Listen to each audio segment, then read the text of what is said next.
Dalawa ang nasawi matapos malunod sa ilog at sa dagat sa Davao City habang patuloy namang pinaghahanap ang lalaking tinangay ng baha diyan sa Malita, Davao Occidental. Yan ang umaarangkadang balita ni Noreen Igonia.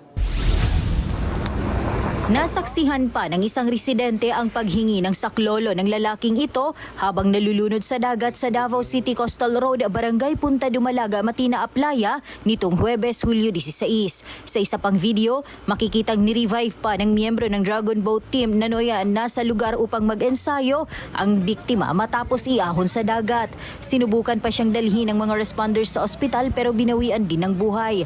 Ayon sa investigasyon, naligo sa naturang dagat ang biktima, ngunit di nito nakayanan ang malakas na rip current.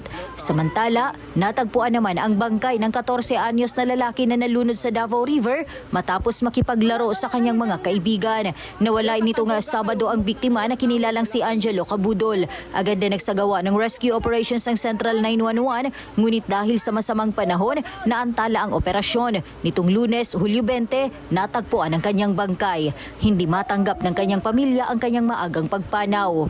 Samantala, patuloy naman ang pagsasagawa ng search and retrieval operations para sa bangkay ng 15 anyos na lalaki na tinangay ng rumaragasang tubig sa Sabang Bukana River sa Sitio Sabang, Barangay Poblasyon, Malita, Davao Occidental nitong Hulyo 17. Naligo po yung bata at naano po ng alon, malaking alon kasi malakas din yung ulan yun na time na yun, ma'am. Kasi yung dagat at saka yung sa ilog, bali sila, ma'am, nag-combine na yung current niya, ma'am. Mula dito sa Davao, Noreen Igonia ng PRTV News, nagseserbisyo para sa Pilipino.